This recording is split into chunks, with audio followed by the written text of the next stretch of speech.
Salut la famille, comment vous allez? J'espère que vous allez bien. C'est vrai qu'aujourd'hui est vendredi, comme d'autres le disent. Vendredi, on ne donne pas conseil. Mais asseyez-vous, je vais vous donner conseil. Vous allez moi, j'aime les bérets. Même pour ceux qui me connaissent, ils savent. Pour ceux qui sont abonnés à la page, ils savent que moi, j'aime faire les bérets. Et quand je fais les bérets, en tout cas, c'est de bons bérets, des bérets instructifs. Ok. Donc, il y a un monsieur qui m'a contacté. Il dit qu'il a eu mon contact via YouTube, c'est-à-dire qu'il a vu ma page YouTube, la page qui se nomme Apprendre le droit du travail.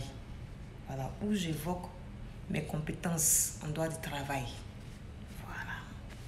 Je dis oui, monsieur, qu'est-ce que je peux faire pour vous? Il me dit, il s'appelle monsieur Koné, qu'il a une boulangerie depuis 10 ans.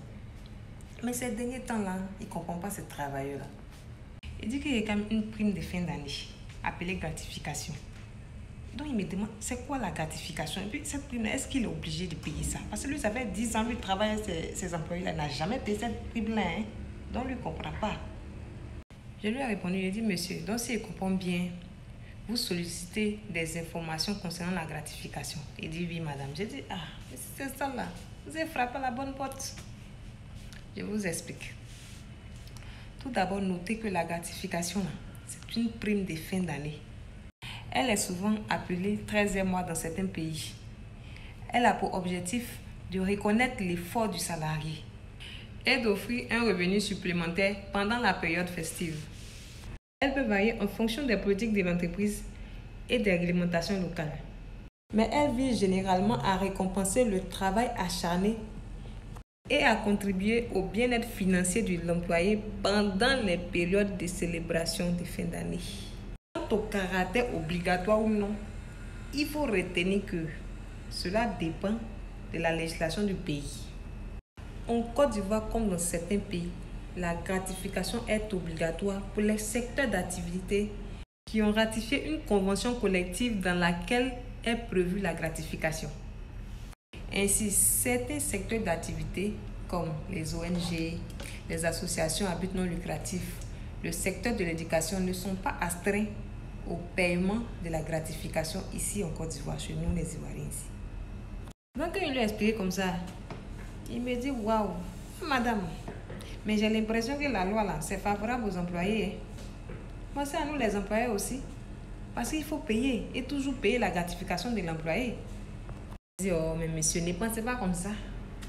Vous savez pas que le code du travail, là, il est rédigé et amendé par des consultations des syndicats des employeurs et des syndicats des employés. Donc, ça veut dire que les deux parties, là, ils sont d'accord.